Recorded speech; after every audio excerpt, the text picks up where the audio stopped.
আসসালামু আলাইকুম, সবাইকে স্বাগতম। আজকে হচ্ছে 22 মে 2024। তো আজকে মোটামুটি 2টা টপিক পড়লাম। পড়াশোনা হয়েছে প্রায় 5 ঘন্টা প্লাস, 5 ঘন্টাই বলা যায়। তো এই 5 ঘন্টায় আবার এক্সট্রা কিছু পড়াশোনা করছি। মূলত আমাকে 3টা সেক্টরে টাইম দেওয়া উচিত বলে আমি মনে করি। একটা হচ্ছে কম্পিউটার টাইপিং, দ্বিতীয়ত ইন্টারন্যাশনাল বিষয়াবলীগুলা, মানে আমাদের ডিপার্টমেন্ট যেহেতু ইন্টারন্যাশনাল রিলেশনস, সুতরাং এ ব্যাপারে ব্যাপক তথ্য জানতে হবে।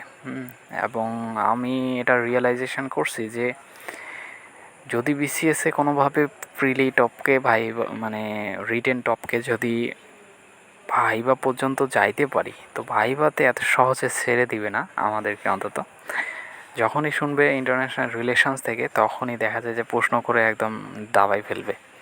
তো এই জন্য এই ব্যাপারে নিজেকে ইনরিস্ক করতে হবে। তো চেষ্টা করতেছি যে যাতে সব কিছুর পাশাপাশি ডিপার্টমেন্টের বিষয়গুলো সম্পর্কে গভীর জ্ঞান অর্জন করা যায়। অবশ্য আগে ফাঁকি দেওয়ার কারণে বিষয়টা একটু সময় নিয়ে নেবে। তো যাই হোক, এরপরও পড়তে হবে, লস অন্তত নাই। কারণ হচ্ছে ইন্টারন্যাশনাল বিষয়াবলীটা মানে ইমপ্রুভ হয়ে যাবে অটোমেটিক যদি আমি আইআরের পড়াশোনাগুলো করি। মানে আইআরের পার্সপেক্টিভ থেকে যদি পড়ি, তাহলে ইন্টারন্যাশনাল বিষয়াবলীগুলো আমার জন্য অনেকটা ইজি হয়ে যাবে। এবং বলা যায় যে 95% মানে আমার কভার হয়ে যাবে। সুতরাং এদিকেও ফোকাস করা উচিত এবং করব। তো 3টা সেক্টরে টাইম ভাগ হওয়ার কারণে মূলত আমাকে একটু বেশি পড়া উচিত। মোটামুটি 10 ঘন্টা রেগুলার যদি বলতে পারি, এটা সবচেয়ে বেস্ট হয়। তো একদিন তো পড়ছি জাস্ট, আর তো 10 ঘন্টা এখনও পড়া হয় নাই। আসলে মনোযোগ দিয়ে 7-8 ঘন্টা পড়লেও অনেক পড়াশোনা, কিন্তু আসলে আমাদের যেহেতু কিছু লেকিংস হয়ে গেছে, সুতরাং এগুলো পুরা করার জন্য আমাদেরকে আরও অতিরিক্ত সময় দিতে হবে। এটা করার কিছু নাই, যার কারণে ভালো পড়াশোনা হয় যদি আমি 10 ঘন্টা পড়তে পারি রেগুলার। তো আসলে এই ক্লাস যেভাবে করা লাগছে, এই জন্য একটু সমস্যা হয়ে যায়। 10 ঘন্টা আসলে পড়াশোনা অনেক কঠিন হয়ে যায়। তো এরপরও দেখা যাক, চেষ্টা করি যতদূর হয়। করার কিছু নাই। এখন যদি মাস্টার্সটা না দেই, মানে পরীক্ষা যদি না দিই, তাহলে আমাকে ভুগতে হবে আরও বেশি। আর যেহেতু আমাদের জুনিয়রদের হচ্ছে সেমিস্টার সিস্টেম, সুতরাং যদি আমি গ্যাপ দিই, তাহলে তাদের সাথে অনেক ঝামেলা পোহাতে হবে পরবর্তীতে আমাকে।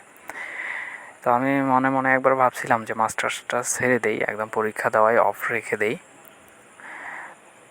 তো আমার অনেক বন্ধু বান্ধব আমাকে বললো যে আসলে না, এটা করিস না, এটা অনেক ভুল হয়ে যাবে। তো আমিও ভাবলাম যে এক ধাক্কায় মাস্টার্সটা শেষ করে ফেললে একটা ভেজাল শেষ হয়ে যায়। তো যদি আবার পরীক্ষা দিতে চাই, তাহলে অবশ্যই এই ক্লাসগুলো করতেই হচ্ছে, করার কিছু নাই। তো এই জন্য আসলে পড়াশোনা 10 ঘন্টা করা, বা যদি মিনিমাম আর কি 7-8 ঘন্টাও মিনিমাম হিসেবে রাখি, একটু চাপ হয়েই যায়। কিন্তু এরপরও করার কিছু নাই, করতেই হবে। তো চেষ্টা করি। তবে একটা ভালো লাগার ব্যাপার হচ্ছে, আমি প্ল্যান করছিলাম যে বাংলাটা এই মাসে শেষ করে ফেলবো। তো এই মাসে এখনও মোটামুটি 8 দিনের মতো আছে, তার আগেই আমার বাংলা ইনশাল্লাহ শেষ হয়ে যাবে। কাল পরশুর মধ্যেই বাংলাটা শেষ হয়ে যাবে, কারণ আমি অলরেডি লাস্ট স্টেজে চলে আসছি। মোটামুটি প্রকৃতি প্রত্যয়টা যদি কালকে পড়ে ফেলি, ওইটা একটু হালকা দেখলাম আজকে অবশ্য। কালকে যদি ওইটা পড়ি এবং এরপর যদি সমার্থক শব্দ পড়ি, এবং কালকেই দুইটাই চেষ্টা করবো যে যাতে কালকে দুইটাই শেষ করতে পারি। যদি না হয় পরবর্তীতে ওগুলো মানে আর কি দেখবো একটু অন্যান্য পড়ার পাশাপাশি, তবে চেষ্টা করবো কালকেই শেষ করে দেওয়ার জন্য। তো বাকিটা আল্লাহ ভরসা। আমি যদি কালকে বাংলাটা শেষ করি, এরপর অঙ্ক এবং অঙ্ক বলতে ম্যাথ এবং